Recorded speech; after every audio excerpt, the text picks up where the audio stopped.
The year was 2012, and I had been in the Air Force for 10 years, and I was at a crossroads.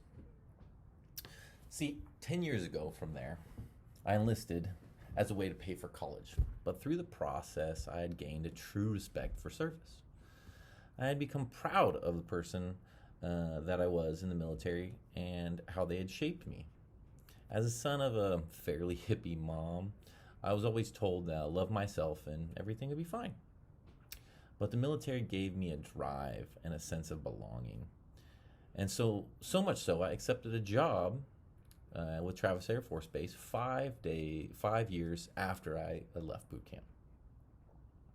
As part of my new job as a base emergency manager, Travis Air Force Base sent me to a Franklin Covey course to make me a more effective employee. But it had a secondary effect.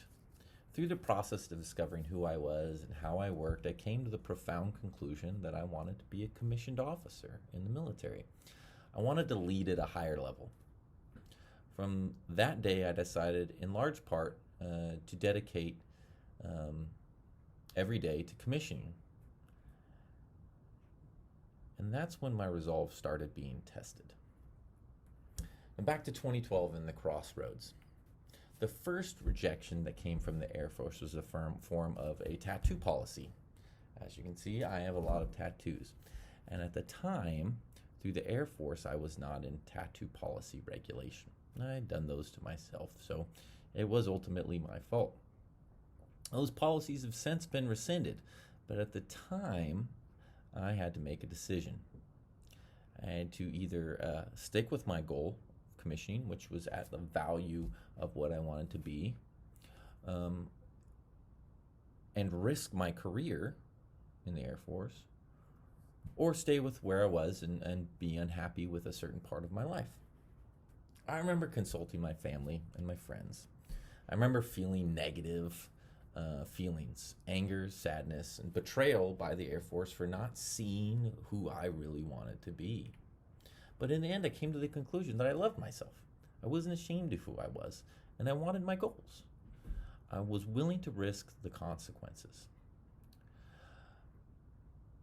That first big hurdle, that first big decision, it was my first big leadership decision, and it wasn't having anything to do with leading military members.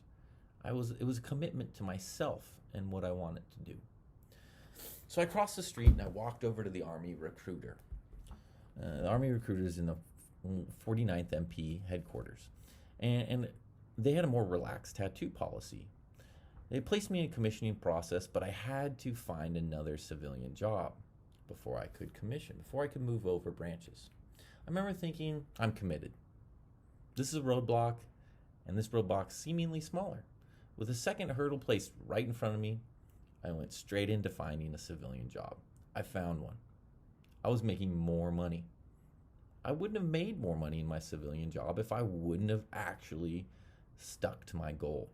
With my new job in place, I quit my full-time job with Travis Air Force Base and moved straight into commissioning with the Army National Guard. It was in a great, great place. Feeling good. Soon, the date was set. 4 months from that date, I was going to be in the Officer Commissioning Candidate School, or OCS. But it was 4 months away. During that 4 months, it was going to be hard times. I had to increase my training. I had to run more. I had to walk with a backpack on or a rucksack. I had to cut caffeine out of my diet because there wasn't going to be any caffeine at the class. I had to get all my paperwork together, and I had to get yelled at once a month. The yellings were in preparation for the verbal tongue lashing that I was going to receive while at OCS, and the physical training was in response to the fact that there would be mandatory physical corrections that would be received in the program. 4 months came and went. The exercise was difficult, but I had a goal. I kept that goal in mind, and I kept going.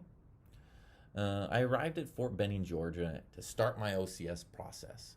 I went into the processing room, sat down to go through all my paperwork. I had looked over it left and right, up and down, and I was ready to go.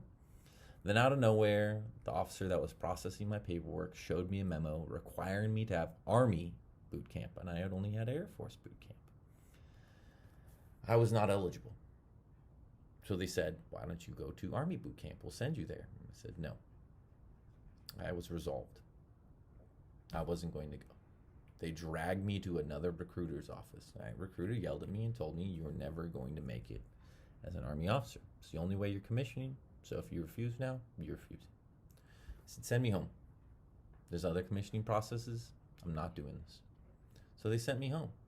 I waited for 5 days in sick call among people that were broke, sick, lame, or lazy.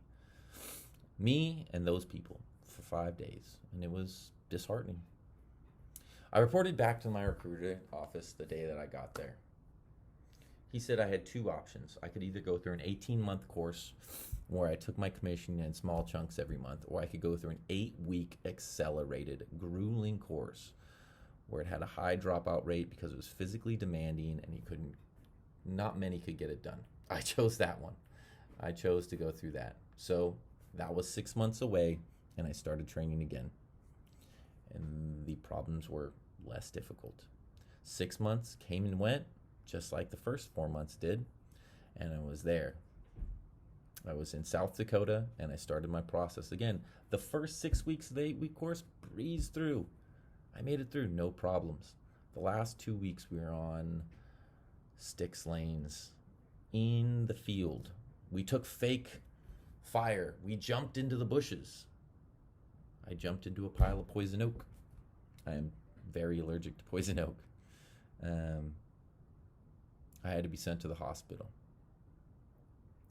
During that time, I was told that I either needed to stay or go.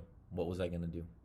So I said, I want to stay. They said, all right, well, you're going to get pumped full of these steroids for the next 12 days. And if those don't work, then we're kicking you out of the program. And for 12 long days, I took steroids, and the swelling went down, and I made it through. I was elated, happy, excited. I had stuck through a process that honestly took 1.5 years to get done, and I never thought for 1 second that I couldn't do it. I just stayed with the program. So the moral of the story is that leadership starts with you and your commitments. It doesn't start with having people that you're leading. It starts right here. People will see that you're committed, and they'll follow you. And if they don't, then maybe they're not committed in the same way you're committed, or they don't believe in the same things you believe. And that's all right too. So thank you for your time. This is my leadership story. I hope it inspired you.